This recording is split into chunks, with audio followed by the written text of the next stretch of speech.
Padre Celestial, este ha sido un sábado de gran solemnidad. Hemos disfrutado de tantas bendiciones. Disfrutamos de estos hermosos bautismos esta tarde también. Te damos gracias porque todavía luchas con los corazones humanos. Y todavía tu Espíritu obra en esos corazones. Pedimos, Señor, que ahora al estudiar nuestro último tema, que tu Espíritu Santo nos acompañe. Entusiásmanos, Señor, con tu palabra. Te lo pedimos en el precioso nombre de Jesús. Amén. Bien, vamos a repasar los comunes denominadores que estuvimos estudiando esta mañana. En todos estos retratos que trazamos y que estamos por trazar sobre el tiempo de angustia, hay 6 comunes denominadores. Número 1, siempre hay un ¿qué? Lo que estuvieron esta mañana. Un remanente fiel. Segundo, ¿cuál es el segundo punto? El remanente siempre tiene enemigos. Muy bien, enemigos. En tercer lugar, porque los enemigos quieren destruir al pueblo de Dios. Para el pueblo de Dios viene un tiempo de angustia. Muy bien. Y la fe del pueblo de Dios es severamente probada. Ese es el punto número 4. Dios no los libra inmediatamente. Dios demora en librarlos. Y finalmente, después de la demora, Dios finalmente interviene y libra a su pueblo. Ahora no vamos a estudiar todos los ejemplos porque esta mañana nos atrasamos un poco, pero aquellos que me han dado su correo electrónico, su dirección, van a recibir copias de este material y tendrán todos los ejemplos allí. Vamos a buscar en nuestra Biblia una parábola de Jesús. Lucas 18 y el versículo 1 al 8. Lucas 18, 1 al 8. Se conoce como la parábola del juez injusto. No me gusta ese nombre. En realidad es la parábola de la viuda persistente, mejor nombrada. Es una ilustración de los puntos que trazábamos esta mañana, los 6 comunes denominadores. Ahora, esta parábola se aplica a todas las épocas, en forma general, pero se aplica especialmente a los últimos días. Y usted dice, ¿cómo sabemos, pastor, que esta parábola se aplica especialmente al final de la historia? Sencillamente porque antes de la parábola, inmediatamente antes de la parábola, Jesús está hablando de su segunda venida. Habla de los días de Noé y luego de los días de Lot.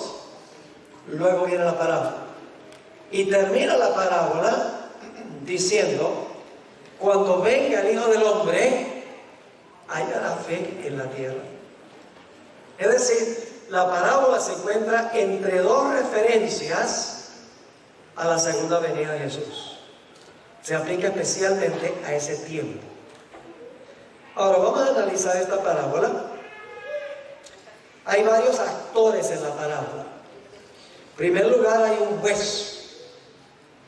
En segundo lugar hay una viuda. En tercer lugar, la viuda está clamando al juez. También la viuda tiene un adversario. La viuda le pide al juez que le haga justicia sobre su adversario. Pero el juez se demora en responderle.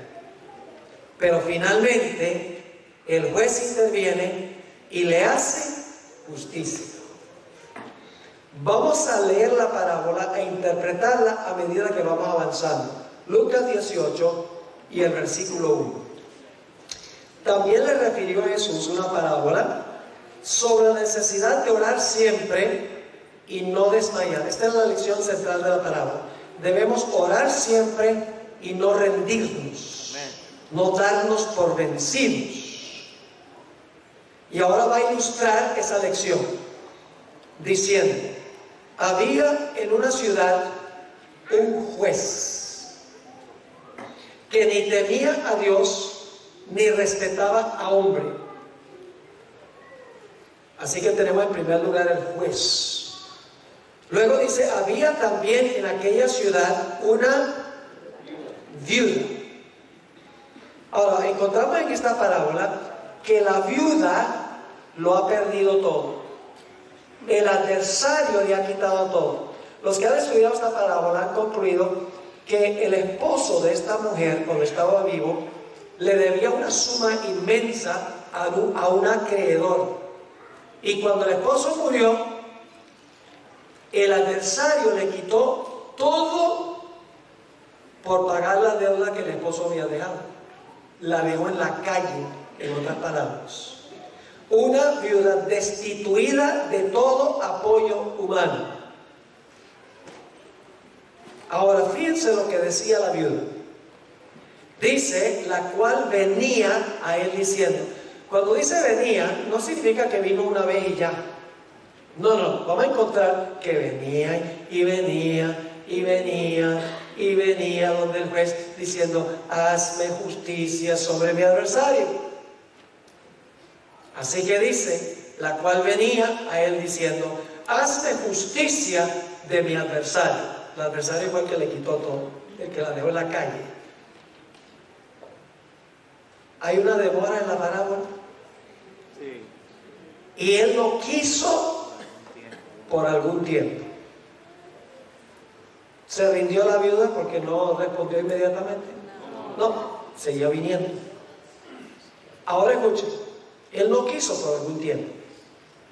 Pero después de esto, dijo dentro de sí: aunque ni temo a Dios ni tengo respeto a hombre, sin embargo, porque esta viuda me molesta, le haré justicia, no sea que viniendo de continuo, ahí dice que venía y venía y venía, no sea que viniendo de continuo me agote la paciencia. ¿Cuál fue la motivación de que el juez le respondiera a las plegarias de la viuda? Para quitársela de encima.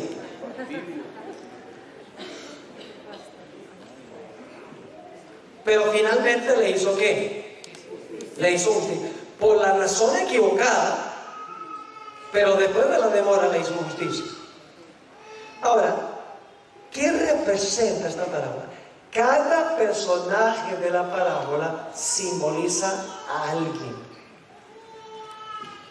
¿A quién representa el juez? A Dios. ¿A quién representa la viuda? Los escogidos al final de la historia. Lo vamos a ver en un momento. Yo pregunto, ¿qué representa una mujer simbólicamente? La iglesia. ¿Una mujer pura es una iglesia qué? Pura. Una mujer ramera es una iglesia que se ha prostituido. ¿Qué representa una mujer viuda?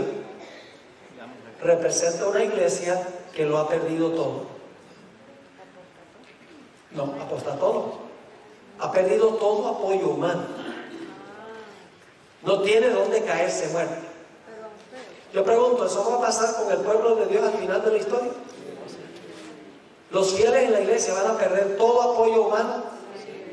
Casas, carros, dinero en el banco, la libertad, todo lo va a perder. Son representados por la viuda. Ya lo vamos a ver. ¿Quién es el adversario al que le quita todo al pueblo de Dios? Satanás. La palabra adversario aquí no es una palabra muy común en el Nuevo Testamento, es la palabra antidicón. Se usa solo 3 veces en el Nuevo Testamento. Hay otro versículo que usa la misma palabra, donde dice: vuestro adversario, el diablo, anda cual león rugiente buscando a quien devorar. ¿A quién representa el adversario? ¿Quién le va a quitar todo al pueblo de Dios? Satanás. ¿Y qué va a hacer el pueblo de Dios? El pueblo de Dios va a decir: no, Dios me abandonó, ni para qué le sirvo. No. El pueblo de Dios, a pesar de que no tiene nada, el adversario le ha quitado todo, sigue viniendo y viniendo y viniendo en oración a Dios, como Jacob. Y finalmente, ¿qué va a decir Dios? ¿Va a haber una demora? ¿Dios va a responder inmediatamente? No, va a haber una demora. Pero finalmente, Dios va a intervenir para hacerle justicia a su pueblo. Pero escuchen bien, lo va a hacer por una razón distinta que el juez de la parábola. Algunos dicen, ¿cómo puede el juez representar a Dios si dice que ni temía a qué? A Dios, ni respetaba a hombre? ¿Cómo se puede representar a Dios? Representa a Dios a manera de contraste. Es decir, Jesús está diciendo, si un juez injusto responde la plegaria de una viuda por quitársela encima, ¿cuánto más Dios responderá las plegarias de su pueblo porque los ama? Dios responde por una razón distinta que el juez en la parábola. Ahora usted dice, ¿será que la interpretación que da el pastor Bola es correcta? Jesús explicó la parábola. Note lo que dice el versículo 6, aquí viene la explicación. Y dijo el Señor, oíd lo que dijo el juez injusto. ¿Y acaso Dios, quién representa el juez? Dios. A Dios. ¿Acaso Dios no hará justicia a sus escogidos? ¿Qué representa la viuda? Sus escogidos. Ahora escuchen, que claman a Él día y noche, aun cuando se tarda en responderles. Lean el capítulo sobre el tiempo de angustia en el conflicto de los siglos. El pueblo de Dios clamará a Dios y clamará a Dios, y Dios guardará silencio.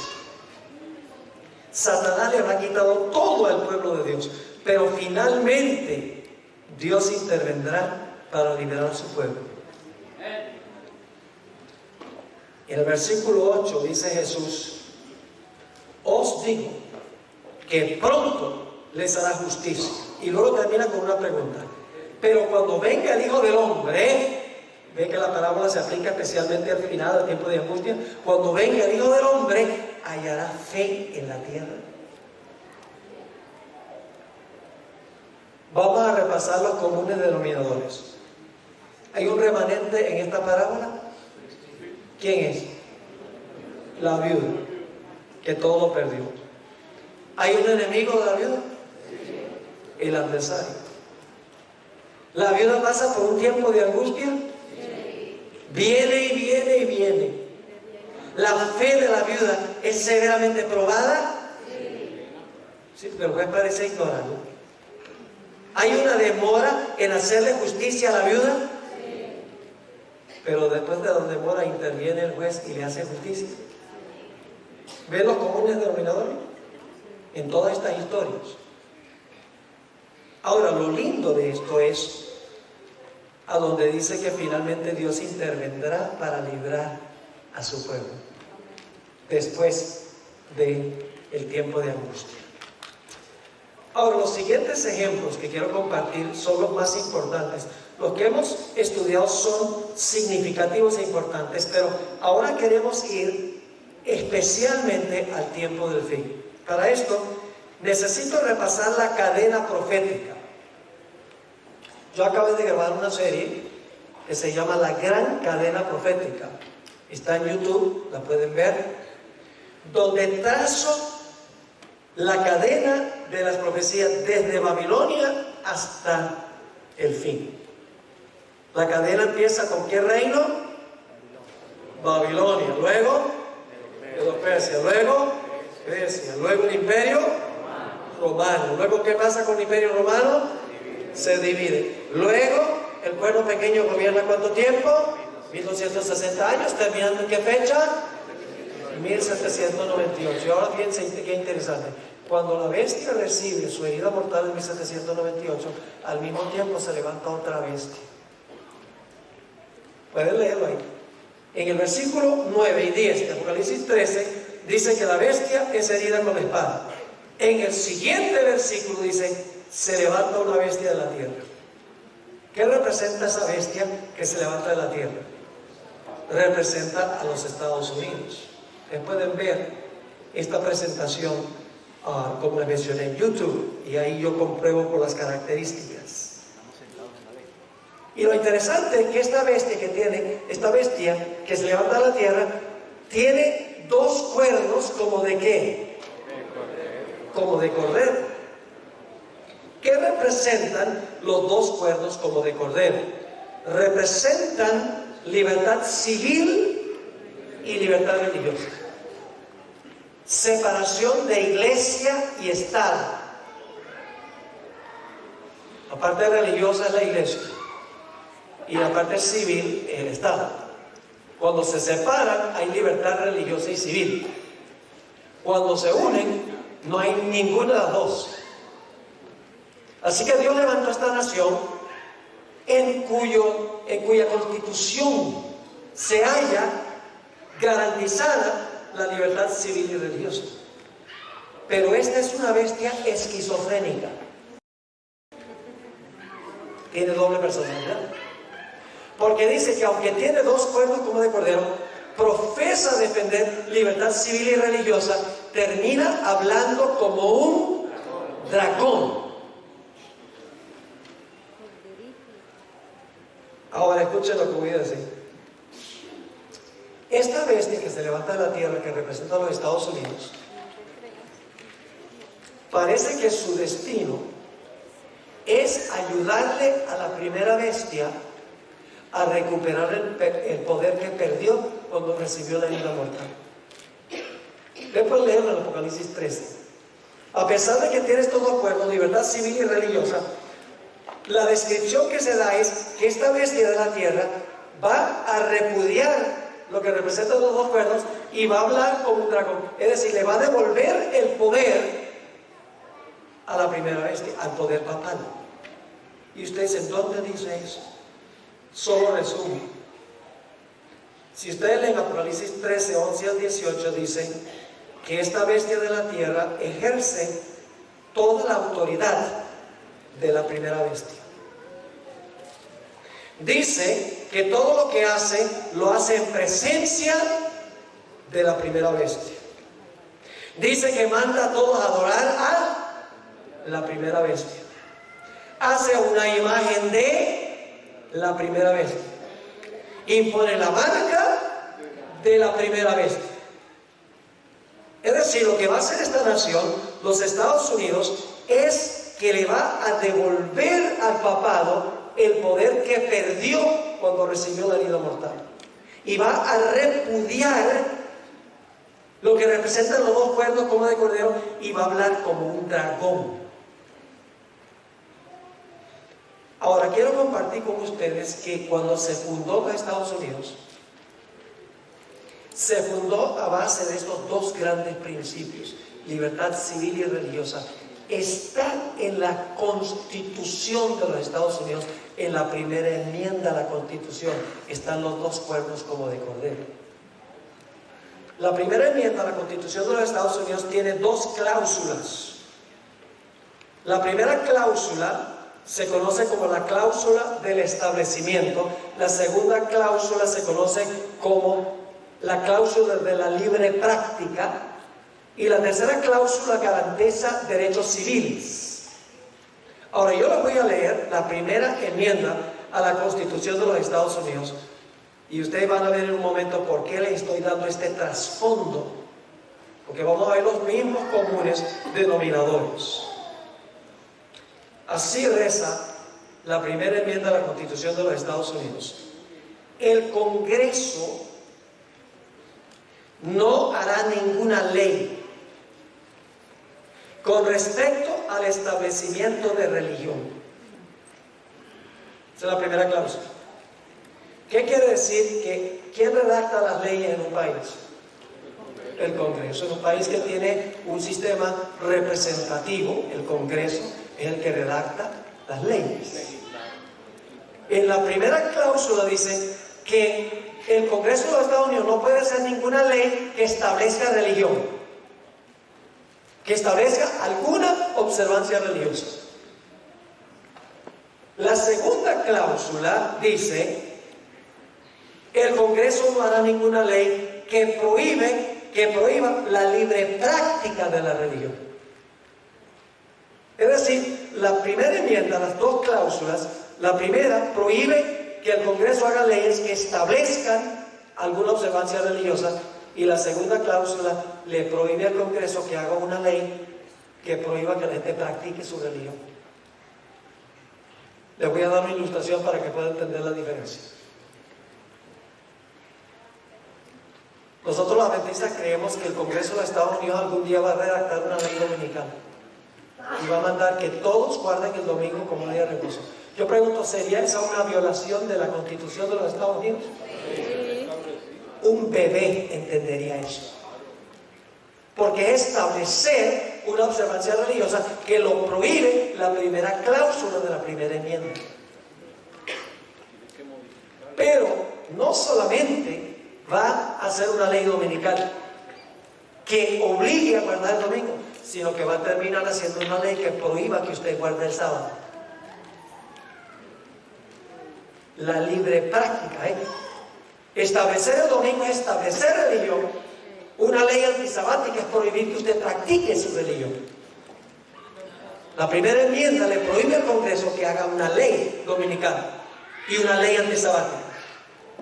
Y usted dice, entonces, ¿cómo va a ser? Bueno, yo pregunto, ¿en qué se parece un cordero a un dragón? Es la bestia con dos cuernos como de cordero, que profesa apoyar libertad civil y religiosa, que va a repudiar eso hablando como un dragón. Va a contradecir su profesión. ¿Están entendiendo? Ahora, en el libro de Daniel tenemos, dicho sea de paso, antes de ir al libro de Daniel, la tercera cláusula de la primera enmienda garantiza libertades civiles. Las primeras dos cláusulas, libertad religiosa. El Congreso no puede hacer una ley que establezca religión, ni puede hacer una ley que prohíba que la gente practique su religión. La tercera cláusula de la primera enmienda garantiza libertades civiles. Se lo voy a leer. El Congreso no hará ninguna ley que coarte la libertad de expresión. La libertad de expresión es un derecho civil. Ni la libertad de prensa, de la prensa, una libertad civil. O el derecho que tiene el pueblo de reunirse pacíficamente, es un derecho civil. Y de pedirle al gobierno que se les haga justicia. ¿Usted tiene derecho de pedirle al gobierno que le haga justicia? ¿Cómo no? Pero ahora escuchen lo que va a pasar. Cuando se haga la ley dominical y una ley antisabática, ¿habrá para el pueblo de Dios libertad de expresión? Es que no van a cambiar la Constitución, lo que van a hacer es violarla. Porque mientras tiene los dos cuernos, habla como dragón. No se quiebran los cuernos para luego hablar como dragón. Todavía tiene los dos cuernos, pero habla como dragón. Por eso digo, una bestia esquizofrénica. Yo pregunto, cuando se haga la ley dominical y se prohíba la observancia del sábado, ¿la gente, el pueblo de Dios va a poder reunirse libremente el sábado? ¿Va a poder pedirle al gobierno que les haga justicia? No. Cuando se violan las cláusulas religiosas, automáticamente usted pierde su libertad civil. Por eso los fundadores de los Estados Unidos sabían lo que estaban haciendo. Ellos sabían que durante el periodo papal, el papado usaba los poderes civiles para imponer su religión, y el que no la seguía, quemado en hoguera. Y cuando fundaron esta nación dijeron, en esta nación va a ser diferente. El Estado va a funcionar como el Estado y la Iglesia va a funcionar como Iglesia. Libertad civil y libertad religiosa. Ahora, en el libro de Daniel tenemos dos capítulos que ilustran las primeras dos cláusulas de la primera enmienda. Lo que pasa cuando se violan las primeras dos cláusulas. ¿Recuerdan cuál es la palabra clave en Daniel, el capítulo 12 y el versículo 1? Que aparece solo en 3 lugares de Daniel. Pasará aquel tiempo, será libertado tu pueblo, todo el que se haya escrito en el libro. Yo pregunto, ¿quién libró a Jacob de la ira de su hermano? ¿Quién? Dios. ¿Alguna respuesta más específica? El ángel Miguel. ¿Qué dice Daniel 12:1? ¿Quién va a librar al pueblo de Dios? Miguel, el arcángel. Recuerden eso. Ahora vamos al primer ejemplo. En Daniel solo se usa la palabra liberar 3 lugares en Daniel. Daniel 3, Daniel 6 y Daniel 12:1. Debe haber una relación. Daniel 3 ilustra lo que sucede cuando se viola la primera cláusula de la primera enmienda de la Constitución. Porque Nabucodonosor estableció una observancia religiosa. ¿Qué hizo? Levantó una imagen, ¿verdad? Y dijo, todo el mundo, él es el poder civil, pero está imponiendo religión. Dice, todos me adoran esa imagen. Y yo pregunto, el que desobedecía la ley religiosa por el poder civil, ¿iba a perder sus derechos civiles? ¿Cuál es el más grande derecho civil que tenemos? La vida. El derecho a la vida. Así que vamos a anotar esta historia. Daniel 3. ¿Usted conoce la historia? Nabucodonosor levanta esta imagen. 3 jóvenes dicen, nosotros no vamos a adorar la imagen. Vamos a desobedecer lo que dice el gobierno. Yo pregunto, ¿cuándo tenemos derecho a desobedecer al gobierno? Cuando el gobierno va en contra de nuestros derechos de religión. Ahí podemos practicar desobediencia civil. Pero fuera de eso, debemos ser ciudadanos ejemplares, incluyendo pagando todos nuestros impuestos. Porque si usted le da a Dios lo que es de Dios, pero no le da a César, está desobedeciendo a Jesús. Jesús dice, dad pues a César lo que es de César. Los adventistas deben ser ciudadanos ejemplares.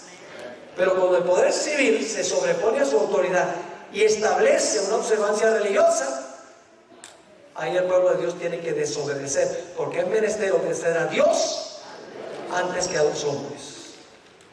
Así que ahora Nabucodonosor, los enemigos de los 3 hombres van y le cuentan al rey, le dice, oh rey, hay unos que no quieren obedecer la ley del poder, la ley religiosa del poder civil, estableciendo esta observancia religiosa. Vamos a leer en el versículo 15. Dice el rey a ellos, ahora pues estáis dispuestos para que al oír el son de la bocina, de la flauta, del tamboril, del arpa, del salterio, de la zampoña y de todo instrumento de música, os postréis y adoréis la estatua que he hecho, porque si no la adoraréis, en la misma hora seréis echados en medio de un horno de fuego ardiendo. Y ahora escuchen, ¿y qué Dios será aquel que os libre de mi mano? El tema central del capítulo es liberación. ¿Qué Dios nos va a librar a ustedes? Los jóvenes contestan. En el versículo 16, Sadrach, Mesach y Abednego respondieron al rey Nabucodonosor diciendo, no es necesario que te respondamos sobre este asunto. He aquí nuestro Dios, a quien servimos, puede librarnos del horno de fuego ardiendo, y de tu mano, oh rey, nos librará. Pero los presuntuosos no dicen, bueno Señor, si yo te soy fiel, me salvas. No. Y si no, sepas, oh rey, que no serviremos a tus dioses, ni tampoco adoraremos la estatua que has levantado. Punto final. Amamos más a Dios que nuestra propia vida. Estamos dispuestos a morir por Él. Así va a ser la generación final. Es una lealtad inquebrantable, una fidelidad inquebrantable. La generación final se va a distinguir por una lealtad a Dios que ni la muerte puede romper. Así que el rey, como dicen los puertorriqueños, se enfogonó.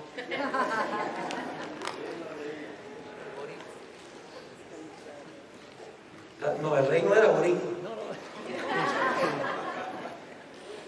Noten el versículo 25.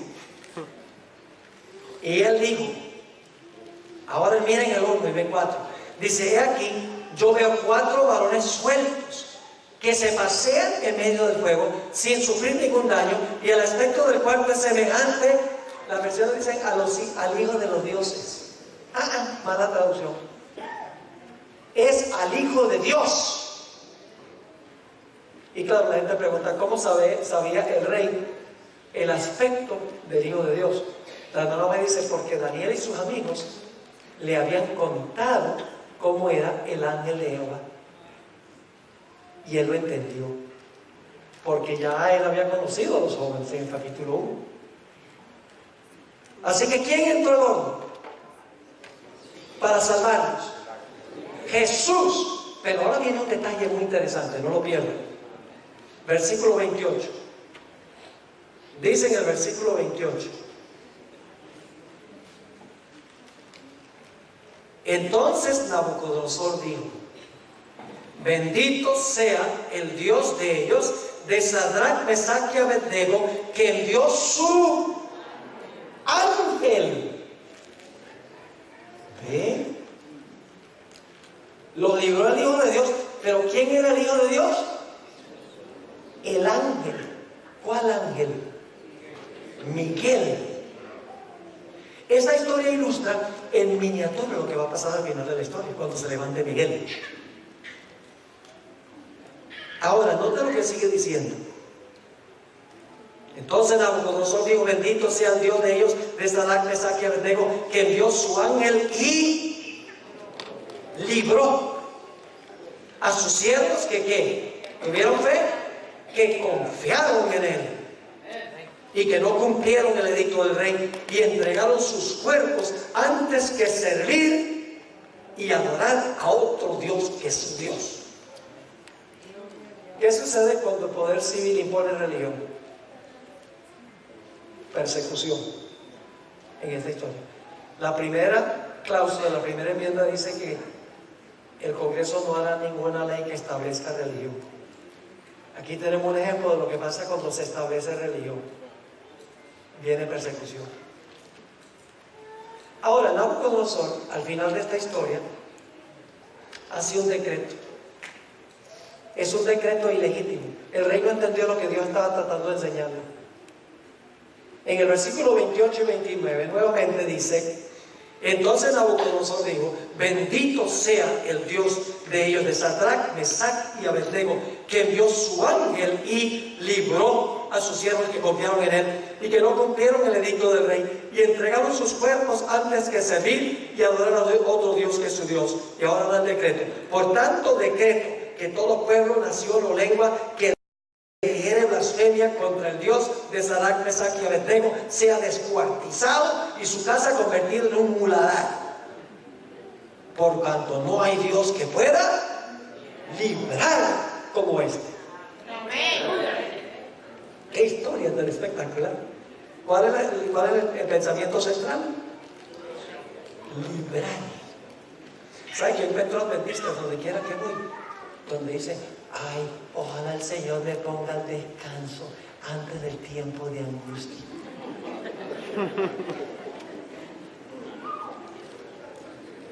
Eso es medio egoísta. Ay, no, yo no voy a poder resistir ese tiempo. Así que, Señor, ponme a descansar primero.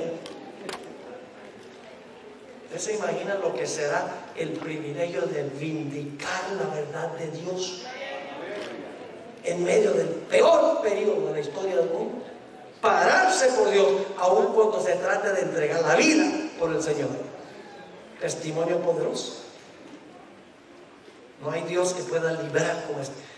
Claro, el rey no entendió que el poder civil no podía tampoco mandar a todos a adorar al Dios verdadero. El poder civil no le puede decir a la gente que adore a un Dios falso ni que adore a uno verdadero, porque el poder civil no está para establecer religión. Era ilegítimo que el rey dijera, si alguien blasfema al Dios de Israel, lo vamos a cortar en pedacitos y le vamos a demoler la casa. Ilegítimo.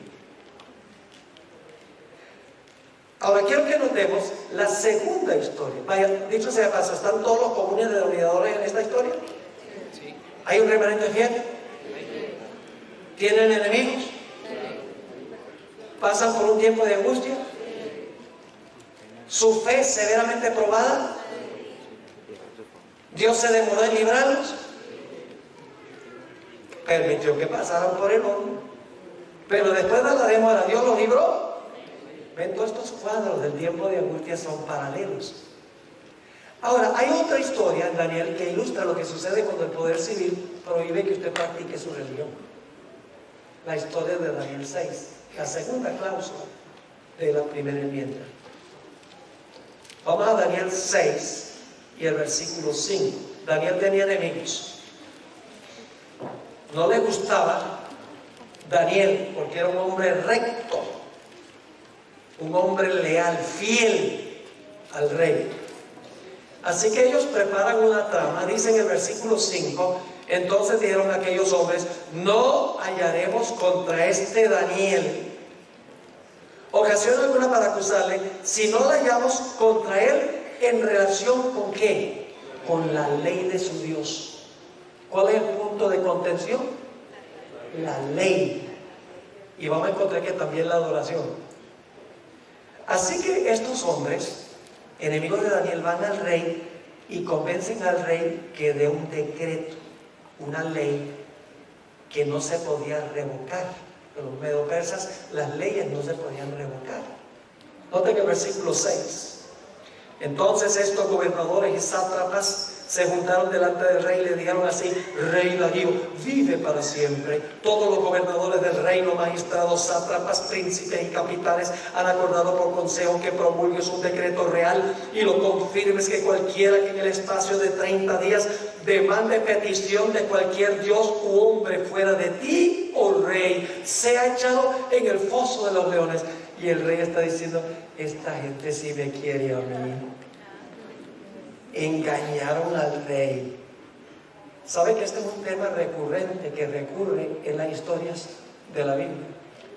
Yo pregunto, en los días de Esther, ese es nuestro próximo ejemplo. Los días de Esther, Amán engañó al rey. Al final de la historia, ¿el papado va a engañar a los reyes de la tierra? ¿Qué pasó cuando el rey descubrió que lo estaban engañando? Donde antes dio el decreto contra Daniel, ahora mandó a matar a todos los que lo engañaron. ¿Qué pasó en los días de Esther? ¿Qué pasó con los que prepararon la trama? El rey se enfogonó con ellos y los acabó. Y en Apocalipsis dice que los reyes que fornicaron con la ramera aborrecerán a la ramera y la harán desolada, desnuda. Y dice: la quemarán con fuego y comerán sus carnes. Una forma de decir que van a estar bien bravos con ella, porque fornicaron con ella. Hoy en día los gobernantes del mundo, en las Naciones Unidas, 193 naciones, cuando vino el Papa en en septiembre, y cuando dio su discurso sobre el cambio climático y la pobreza, óigame, por varios minutos, todos los gobernantes del mundo se levantaron y le dieron un rotundo aplauso. Dice: este hombre es maravilloso, qué sistema maravilloso, pero no se dan cuenta que los está engañando. Y cuando se despierten, ay, ay, ay, Apocalipsis dice que aborrecerán a la ramera. Así que el rey dice: bueno, estos me quieren mucho. ¿Y qué hace? Hace una ley. Pero ahora escuchen bien, es una ley distinta que la de Nabucodonosor. Porque ¿qué es lo que está haciendo el rey? Está prohibiendo que Daniel practique su religión. No está diciendo hay que orar de esta manera, sino que está diciendo no puedes orar. ¿Ven la diferencia? Y entonces Daniel oye que se dio un decreto y que él ahora no puede practicar su religión por edicto del poder civil. ¿Y qué hace Daniel? Daniel dice: bueno, yo me voy a mi casa, a mi cuarto. ¿Para qué enojar al rey? Voy a cerrar las ventanas. No fue políticamente correcto. Dice en el versículo 10, cuando Daniel supo que el edicto había sido firmado, entró a su casa y abiertas las ventanas de su cámara que daban hacia Jerusalén, se arrodillaba. Tiene que ver con la adoración esto también. Se arrodillaba 3 veces al día y oraba y daba gracias delante de su Dios, como lo solía hacer antes. ¿Desobedeció la ley? ¿Desobedeció la ley del poder civil? ¿Tenía derecho a hacerlo? Sí, porque la ley civil estaba prohibiendo que él practicara su religión, que es la segunda cláusula de la primera enmienda, ilustrada. Así que el rey ahora se entristece y dice que todo el día procuró conseguir una forma de salvar a Daniel y no pudo. Así que lo echó al foso de los leones. Y quiero que notemos lo que dice, empezando en el versículo 14 del capítulo 6. Cuando el rey oyó el asunto, le pesó en gran manera y resolvió, ¿cuál es la siguiente palabra? Librar. Resolvió librar a Daniel y hasta la puesta del sol trabajó para librarle. ¿Ve? Daniel 3, Daniel 6 y Daniel 12.1.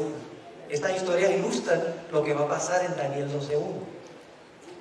Pero aquellos hombres rodearon al rey y le dijeron: sepas, oh rey, que es ley de Media y de Persia que ningún edicto u ordenanza que el rey confirme pueda ser abrogado. Entonces el rey mandó y trajeron a Daniel, le echaron en el foso de los leones.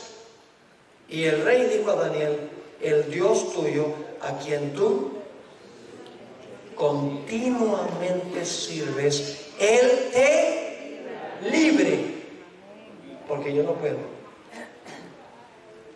Y fue traída una piedra y puesta sobre la puerta del foso, la cual selló el rey con su anillo y con el anillo de su príncipe, para que el acuerdo acerca de Daniel no se alterase. Luego el rey se fue a su palacio y se acostó ayuno, ni instrumentos de música fueron traídos delante de él, y se le fue el sueño, le dio un sueño toda la noche. El rey pues se levantó muy de mañana y fue apresuradamente al foso de los leones, y acercándose al foso llamó a voces a Daniel con voz triste y le dijo: Daniel, siervo del Dios viviente, el Dios tuyo, a quien tú continuamente sirves, ¿te ha podido librar de los leones? Entonces Daniel respondió al rey: oh rey, vive para siempre. Mi Dios envió su...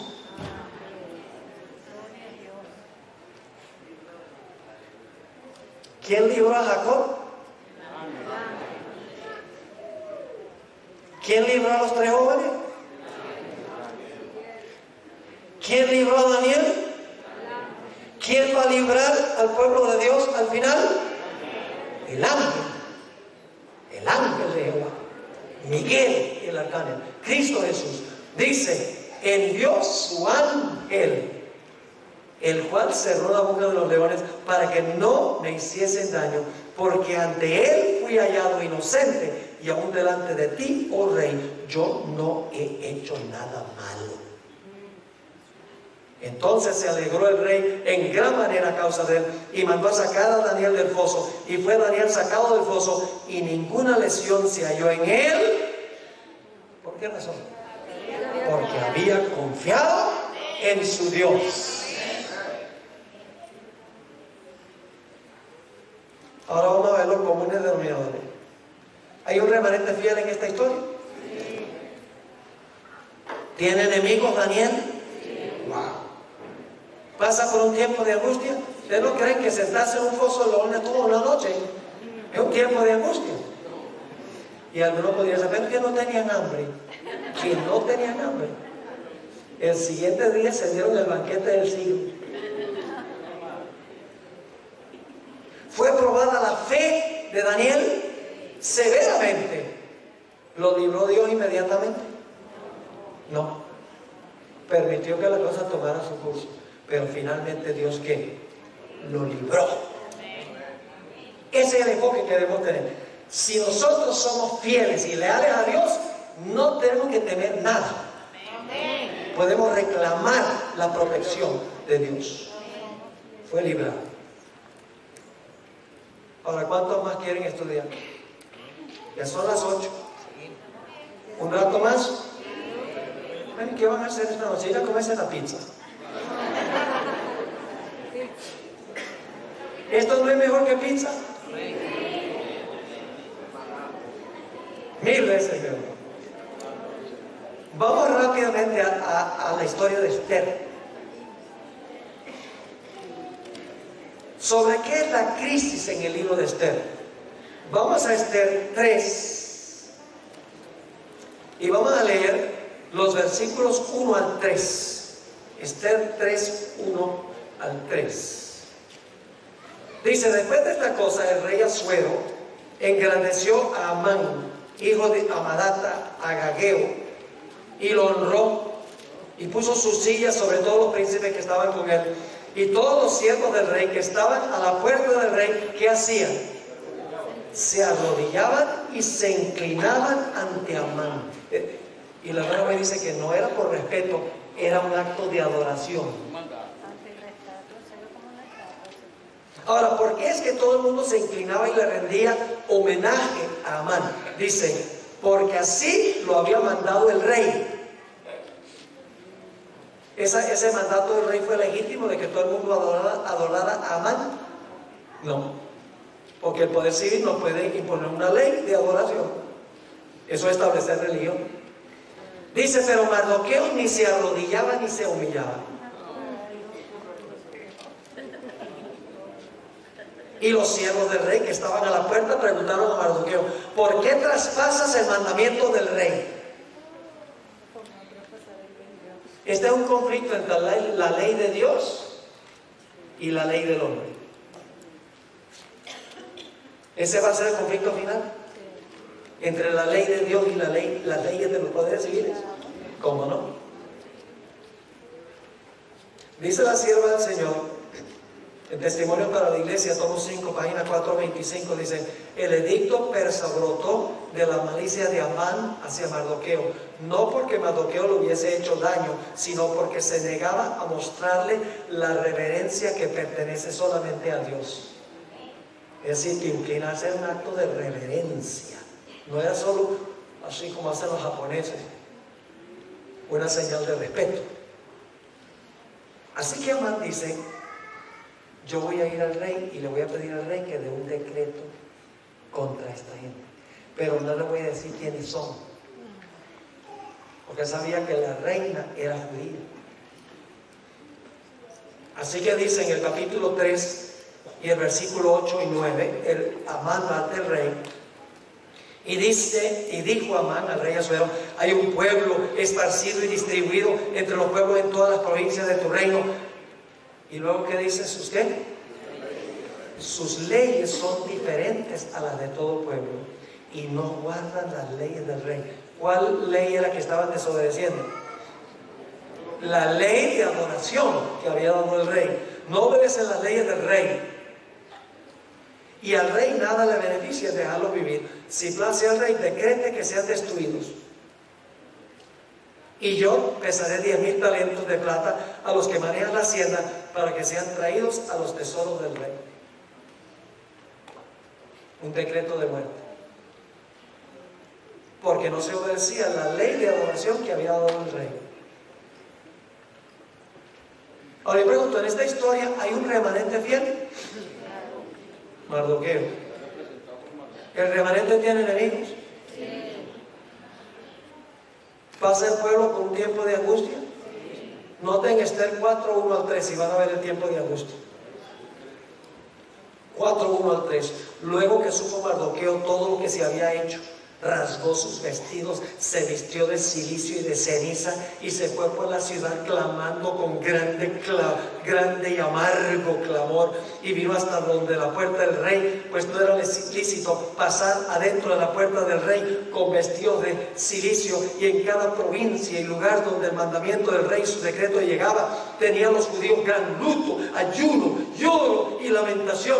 Cilicio y ceniza era la cama de muchos. ¿Pasaron por un tiempo de angustia? Me da la impresión de que sí. Dios se demoró en librarlos. Lean el libro. Tiene que pasar una serie de eventos. Y durante todo ese tiempo hay un decreto de muerte contra los judíos. Pero yo pregunto, al final de la historia, Dios intervino para librar a su pueblo. Permítame leer esta cita de la hermana White. Testimonio para la Iglesia, tomo 5, página 425. Dice: el decreto que ha de proclamarse contra el pueblo de Dios será muy similar al que promulgó Asuero contra los judíos en el tiempo de Esther.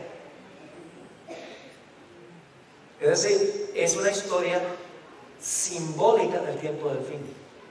Sigue diciendo: el edicto persa brotó de la malicia de Amán hacia Mardoqueo, no porque Mardoqueo le hubiese hecho daño, sino porque se negaba a mostrarle la reverencia que pertenece solamente a Dios. La decisión del rey contra los judíos fue obtenida con falsas declaraciones, por calumnias contra ese pueblo peculiar. Satanás inspiró el plan a fin de desarraigar de la tierra a aquellos que preservaban el conocimiento del verdadero Dios. Pero sus maquinaciones fueron derrotadas por un poder contrario que reina entre los hijos de los hombres. Los ángeles, que son poderosos en fortaleza, fueron comisionados para que protegiesen al pueblo de Dios, y las maquinaciones de sus adversarios recayeron sobre sus propias cabezas. Ahora escuchen esto: el mundo protestante de hoy ve en la pequeña compañía que guarda el sábado un Mardoqueo a la puerta. Su carácter y su conducta, que expresan reverencia por la ley de Dios, son una reprensión constante para los que han desechado el temor de Jehová y están pisoteando su sábado. De alguna manera hay que deshacerse del molesto intruso. La historia de Esther se va a repetir a nivel global. Ahora, el mejor ejemplo de todos de estos comunes denominadores está en la experiencia de Jesús. El remanente sería ¿quién? Jesús. Estamos hablando ahora al final de su vida. Al final de su vida tuvo enemigos Jesús que querían acabar con él. Mejor dicho, Satanás, Judas, Herodes, Pilato, los dirigentes judíos, el Sanedrín, se reunieron todos los enemigos contra Jesús. Pero pregúntale, ¿el Señor Jesucristo pasó por un tiempo de angustia? Wow. En el Getsemaní y en la cruz. Dice en Mateo 26:37 que cuando Jesús llegó al huerto comenzó a entristecerse y a angustiarse en gran manera. La palabra angustiarse. 3 veces en el huerto le rogó al Padre, mientras sudaba grandes gotas de sangre, que si fuera posible le quitara la copa de la ira de Dios. En la cruz clamó: Dios mío, ¿por qué me has desamparado? Terrible tiempo de angustia. ¿La fe de Jesús fue severamente probada? ¿Cómo no? Hebreos 5:7 describe su angustia. Dice: y Cristo en los días de su carne, ofreciendo ruegos y súplicas con gran clamor y lágrimas al que le podía librar de la muerte, fue oído a causa de su temor reverente. ¿El Padre lo escuchó? ¿Lo libró inmediatamente? No lo libró inmediatamente. ¿Se demoró el Padre en responderle? ¿Por qué se demoró el Padre en responderle? Hebreos 5:8, el siguiente versículo, dice: porque el Padre permitió que pasara por el tiempo de angustia. Dice: y aunque era hijo, por lo que padeció, aprendió la obediencia. ¿Qué vamos a aprender mientras pasemos por ese tiempo? A obedecer. Aunque tengamos que entregar la vida, aprenderemos a obedecer. por lo que padecemos. Ahora, lo interesante es que Jesús no fue librado inmediatamente, porque murió. Y se sintió desamparado cuando murió, porque lo último que dijo en la cruz fue: Dios mío, ¿por qué me has desamparado? Padre, en tu mano encomiendo mi espíritu. Parece que el Padre no le contestó. Se sintió desamparado. Dios lo libró. Ahora escuchen esta cita de la hermana White. No se encuentra en español, está en una revista para los jóvenes que se llama Youth Instructor, mayo 2, 1901. Dice la sierva del Señor: aquel que murió por los pecados del mundo debía permanecer en la tumba por el tiempo establecido. Estaba como prisionero de la justicia divina en esa prisión pedregosa y era responsable ante el juez del universo. ¿Eso era qué? Prisionero de la justicia divina, porque estaba llevando los pecados del mundo. Era responsable ante su Padre, ante el juez del universo. Y luego dice: estaba llevando sobre sí los pecados del mundo y solo su Padre lo podía soltar. Y yo sé que algunos están pensando: pero la Biblia dice que Jesús mismo se resucitó. ¿Cómo así que el Padre solo lo podía soltar? Lo que pasa es que la gente no lee la última frase de los versículos que están pensando. Vamos a Juan 10, 17 y 18. Juan 10, 17 y 18. Un texto que ha sido mal comprendido. Pero la gente dice: Jesús se resucitó en mí. Al tercer día salió del sepulcro. ¿Pero por qué? Si era prisionero de la justicia divina, ¿quién era el único que lo podía soltar? Su Padre. Lo leímos ya en el escrito prometido. Noten Juan 10, 17 y 18. Jesús dice: por eso me ama el Padre, porque yo pongo mi vida para volverla a tomar. Nadie me la quita, sino que yo de mí mismo la tomo. Tengo poder. Esa es una mala traducción. Hay una palabra poder en griego que es dunamis, de donde viene la palabra dinamita. Esa no es la palabra de aquí. Aquí es la palabra exousia, que significa autoridad. Yo tengo autoridad para ponerla y tengo autoridad para volverla a tomar. ¿Por qué es que Jesús tenía autoridad para ponerla y para volverla a tomar? Aquí está la frase que la gente nunca lee: este mandamiento recibí de mi Padre. Le voy a explicar lo que pasó. Muy temprano, el primer día de la semana, descendieron 2 ángeles del cielo. Lo describe la sierva del Señor. Un ángel quitó la piedra y se sentó encima de la piedra. El otro ángel se paró delante del sepulcro. ¿Cuáles fueron las últimas palabras de Jesús en la cruz? Padre, en tus manos encomiendo mi espíritu. Ahora el Padre lo va a llamar. Y el ángel, con una voz potente que sacudió la tierra, dijo: oh Hijo de Dios, tu Padre te llama. Y Jesús salió del sepulcro por la vida que estaba en él, pero por permiso de su Padre. Salió con la vida que estaba en él, pero el Padre tuvo que soltarlo del sepulcro. Y Jesús salió del sepulcro y dijo: yo soy la resurrección y la vida. El Padre lo libró, aunque se demoró en librar. El mayor ejemplo de lo que va a pasar el pueblo. ¿Y saben algo? Les voy a leer una cita de la hermana Paz donde dice que nosotros vamos a repetir lo que pasó con Jesús. Escuchen esta cita. Me da piel de gallina cuando yo leo esto. No aparece en español, está en Review and Herald, abril 14, 1896. Nuevamente, todo lo que yo estoy presentando está en el material que los que me den su dirección van a recibir gratis y sin compromiso. Dice la sierva del Señor: las fuerzas de las tinieblas se unirán con agentes humanos. ¿Quiénes son las fuerzas de las tinieblas? Satanás y sus ángeles. Se van a unir con agentes humanos que se han entregado al control de Satanás. Ahora escuchen esta parte.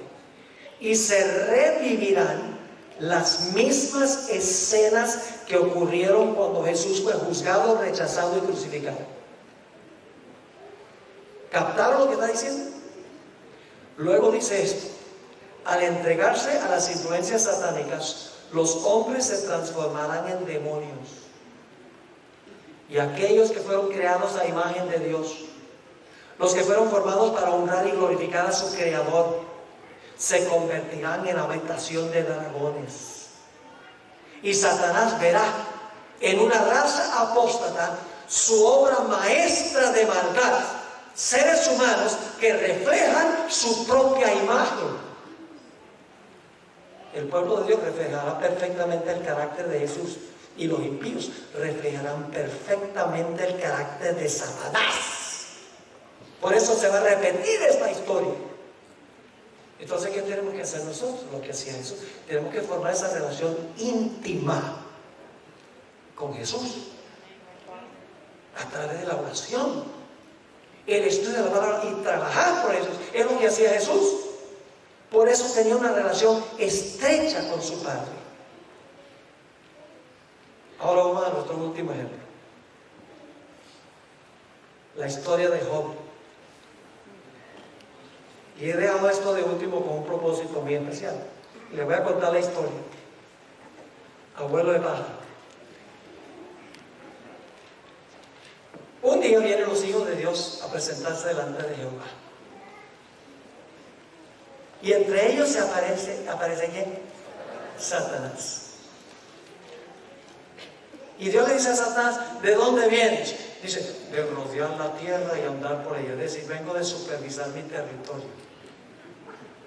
¿Por qué estaba Satanás en esa reunión? ¿Quién debería haber estado en esa reunión?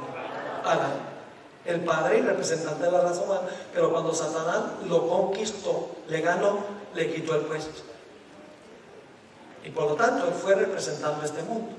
Ahora, si Satanás fue representando este mundo, ¿quiénes eran los otros hijos de Dios?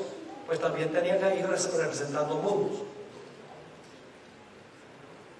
Y entonces, Dios le dice a Satanás: no has visto a mi siervo, vive en tu territorio, pero siervo mío, hombre recto, temeroso de Dios, apartado del mal.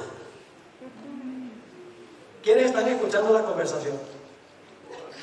Todos los representantes del universo están presentes escuchando.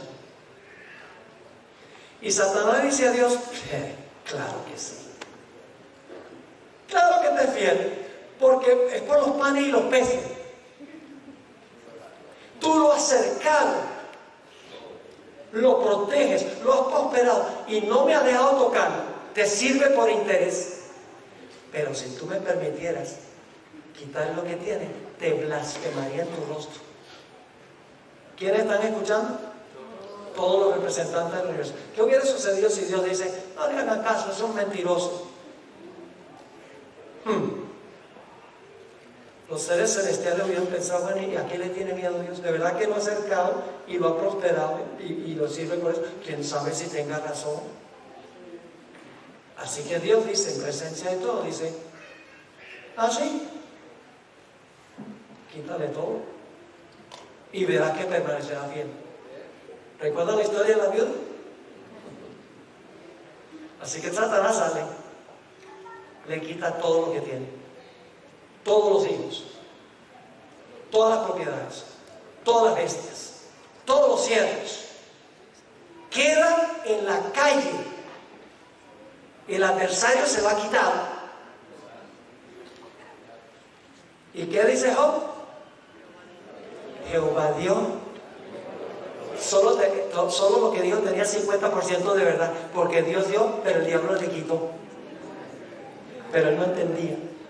Dios dio y Dios quitó. Alabado sea el nombre de Jehová.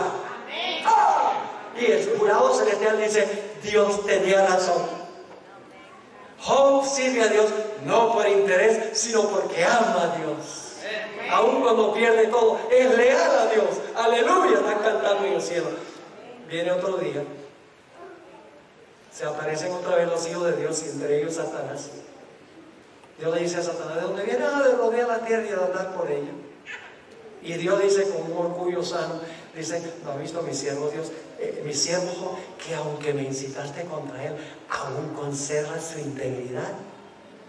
¡Ah! dice Satanás, en presencia de todos los representantes del universo. Dice, claro que sí, porque no me dejaste tocarlo a él. Pero si tú me dejaras tocarlo a él, te blasfemaría en tu rostro. ¿Qué pasa si Dios hubiera dicho, no, en casa son mentirosos, y ustedes se dieron cuenta que perdió todo y todavía es real? Hubieran permanecido duros. Así que Dios le dice a Satanás, sí, tú dices que me sirve por interés y no por amor.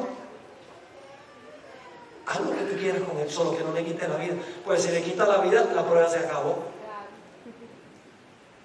Yo pregunto, ¿cuántos de los miembros del pueblo de Dios se van a morir durante el tiempo de angustia? Ni uno. Pero todos lo van a perder los hijos de Dios. Todos lo van a perder, pero no van a morir.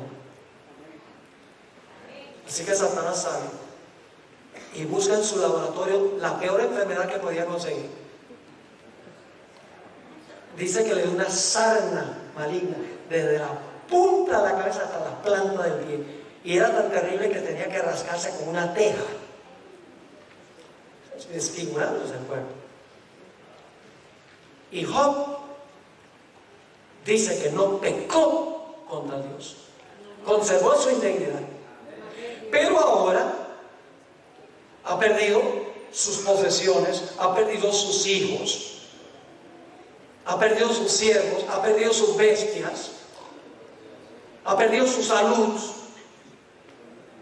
Y ahora la esposa dice, Job, tú todavía eres fiel a Dios. Vaya Job, maldice a Dios y muérete. Instrumento de Satanás. Y dice Job, hablas como las mujeres fatuas. ¿Acaso Dios no nos puede impartir el bien y el mal también? Él no entendía en este momento. En un momento le voy a decir por qué no entendía. No sabía quién estaba causando el mal. Porque esta reunión se realizó en el cielo y él no sabía lo que estaba pasando allá. Pero en el tiempo de angustia nosotros sabemos quién es, porque tenemos estas experiencias y no tendremos excusa cuando el pueblo de Dios pierde todo. Entonces, ahora vienen los tres amigos de Job para consolarlo. Y el jurado celestial está viendo lo que está pasando. ¿Será que Job de verdad va a abandonar su alianza a Dios? ¿Será posible? ¿O será que Job, aun cuando le vengan puros males, todavía va a ser leal a Dios? Vienen los tres amigos a consolarlo y se convierten en sus acusadores. Job ha perdido todo. Pero ¿saben cuál es lo más triste? Que él siente que ha perdido también a su mejor amigo, Dios. Desde el capítulo 3 hasta el capítulo 38, Job clama en su tiempo de angustia a Dios. Le dice, ¿por qué? Explícame por qué está pasando esto. Si yo soy tu hijo, yo era fiel a ti, usaba mis bienes para beneficiar a los necesitados. No entiendo por qué me está pasando. ¿Por qué te has volcado contra mí? Si yo te amo. Yo sé que si tú permitieras que yo fuera tu trono, hay mucho lenguaje legal en el libro. Esto en realidad es un juicio. Porque hay testigos, hay un acusador, hay un defensor, hay un acusado. Es decir, es un juicio que se está realizando. Se ilustra lo que pasa en el juicio investigador.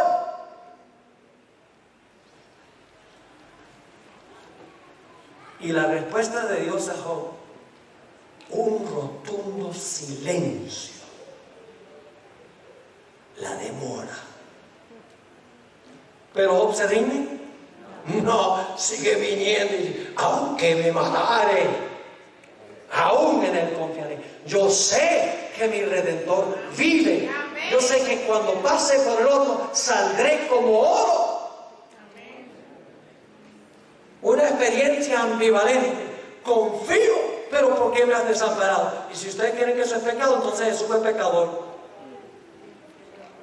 Porque Jesús sintió lo mismo. Confió en su Padre, pero dijo, Dios mío, ¿por qué me has desamparado? Finalmente llega el capítulo 38 y Dios le dice a Job, bueno, ya hablaste suficiente, ahora me toca a mí. Ustedes lo pueden leer. Y entonces Dios le habla a Job sobre la creación. Dice, ¿dónde estabas tú cuando yo puse los fundamentos de la tierra? Y Dios describe la creación día por día, en su orden correcto. Usted puede leerlo en Job 38 y 39. Cada día de la creación Dios describe y le dice a Job, le hace más de 50 preguntas. ¿Dónde estabas tú? ¿Tú hiciste esto? Y por cada pregunta que Dios hace, Job se está volviendo más pequeño e insignificante. ¿De quién soy yo, miserable gusano, para exigirle respuestas a Dios? Y cuando Dios termina de mostrarle su grandeza a Job, Job dice, entiendo ahora, acepto lo que tú dices, me quedo con la boca callada, no voy a hablar más. Pero vuelve a hablar. ¿Sabe cuándo vuelve a hablar? Cuando en el capítulo 1 Dios le muestra al Leviatán. Una cosa que ha sorprendido a los eruditos que estudian el libro de Job es que el libro de Job aparece Satanás, que causa todos los males, y parece desaparecer del libro y no aparece más. Y dice que injusticia, todo el que le causó los males no se dice nada de lo que le pasó.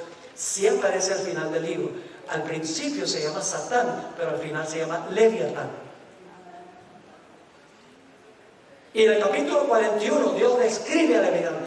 Job hubiera entendido Leviatán porque las religiones paganas del área creían que el enemigo de los dioses se llamaba Leviatán. En la cultura de esa época, politeísta. Job no era politeísta, pero conocía la idea de que el Leviatán era enemigo de Dios. Dicho sea de paso, Leviatán, en el último versículo del capítulo 42, dice que es el rey sobre todos los soberbios. Algunos dicen que es un cocodrilo. Vaya cocodrilo, que respira fuego y humo. No es ningún cocodrilo, es un dragón. En Isaías 27:1 se menciona Leviatán. ¿Saben qué nombre se le da? El dragón y la serpiente retuerta. Se le llama Leviatán, se le llama dragón y se le llama serpiente retuerta. Y el Salmo 74 dice que Leviatán tiene múltiples cabezas. En Apocalipsis, el capítulo 12, encontramos ese personaje. 7 cabezas. Y se le llama la serpiente antigua, Satanás, que es el nombre original que se le dio en el libro de Job. El diablo y Satanás. Es decir, ¿quién es Leviatán? Satanás. Así que cuando Dios le muestra Leviatán a Job, Job dice, ahora sí entiendo que me estaba causando mal. No es Dios, es Satanás. Y entonces ahora Job dice, Señor, ¿me permites hablar de nuevo? Y para hacer una larga historia corta, Job dice al final de la historia, dice, de oídas te había oído, pero ahora mis ojos te ven. Ahora entiendo, dice Job. Y se arrepintió en saco y ceniza. No se estaba arrepintiendo del pecado, sino que se estaba arrepintiendo de haber cuestionado a Dios por lo que le había sucedido. No falló, porque Dios lo recompensó con el doble de lo que tenía antes. Yo pregunto, ¿en esta historia hay un remanente? ¿Hay enemigos? ¿Hay un antídicon? Oh, el diablo. ¿Pasa Job por un tiempo de angustia? ¿La fe de Job es severamente probada? ¿Dios se demora en responderle? Pero finalmente Dios interviene y lo libra. Exactamente. ¿Por qué permitió Dios que Job pasara por su experiencia? Por 2 razones. Uno, para consumir todo lo que lo ataba a este mundo. Para purificar y refinar su carácter, para quemar toda la escoria en su carácter. Por eso Job dijo en el capítulo 23 y el versículo 10: cuando me hubiere probado, saldré como oro. Así que él entendió que esta experiencia de agonía fue para refinar su carácter. Pero hubo una segunda razón, y era para enseñarle una lección al universo, de que Dios tendrá un pueblo en el tiempo del fin, un pueblo que aunque pierda todo, será fiel a Dios, no por interés, sino por amor. No un individuo, sino toda una generación de santos, la generación final, la generación fiel, que aunque se desplomen los cielos, permanecerán fieles e inconmovibles en su alianza para con Dios. Y el universo, al observarlo, dirá: amén. Dios tiene un pueblo fiel, Dios tiene un remanente fiel. Jesús hizo la pregunta: cuando venga el Hijo del Hombre, ¿hallará fe en la tierra? Pues Apocalipsis dice que sí, porque dice: aquí están los que guardan los mandamientos de Dios y la fe de Jesús. Apocalipsis responde a esa pregunta. Hermanos y hermanas, visitas. Viene una crisis cual jamás se ha visto en la historia de este mundo. Yo no puedo decir que va a pasar en un año, unos meses, pero las cosas van en picada, van para abajo. La prueba será inmensa. ¿Cuándo nos preparamos para ese tiempo? ¿Será cuando lleguemos ahí y decimos: ¡ah, emergencia! Ahora voy a ser fiel. No. Jesús dijo: el que es fiel en lo poco, en lo mucho será fiel. Y el que es infiel en lo poco, en lo mucho será infiel. Jeremías dijo: si corriste con los de a pie y te cansaste, ¿cómo vas a correr con los caballos? Mis hermanos y hermanas, nosotros tenemos que tomar la decisión de que vamos a ser fieles a Dios en las cosas más insignificantes de la vida. Fieles en nuestra asistencia a la iglesia. Fieles en apoyar a nuestro pastor. Fieles en nuestros diezmos y nuestras ofrendas. Fieles en nuestra observancia del sábado. Fieles en lo que escogemos ver y oír. Fieles en todas las cosas pequeñas donde nuestra vida no está en juego ahora. Porque si no somos fieles en estas cosas pequeñas, ¿qué nos hace pensar que cuando tengamos que ser fieles, inclusive entregar la vida, de repente vamos a ser fieles?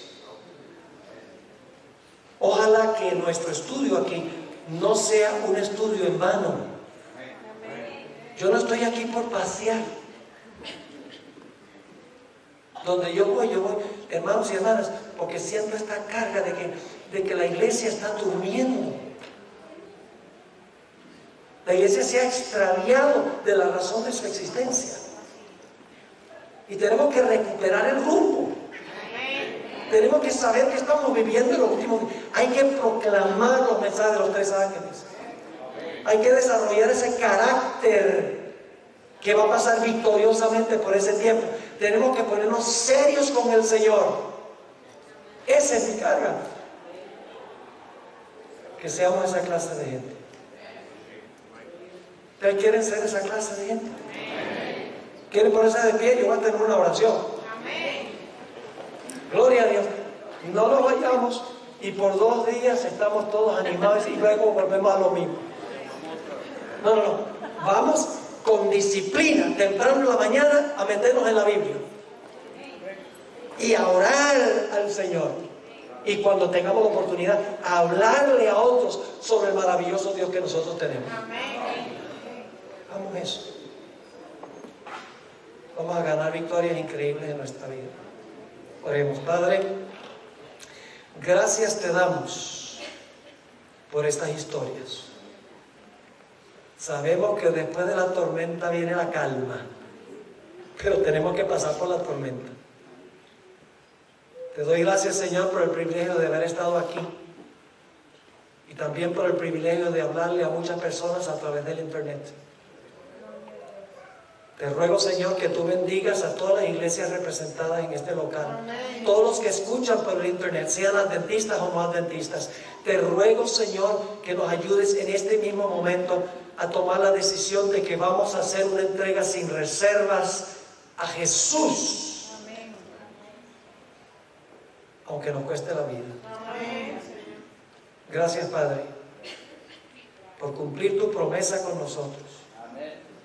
Y gracias por responder nuestra oración, porque te lo imploramos en el precioso e incomparable nombre, el nombre sobre todos los nombres, el nombre de Jesús. Amén.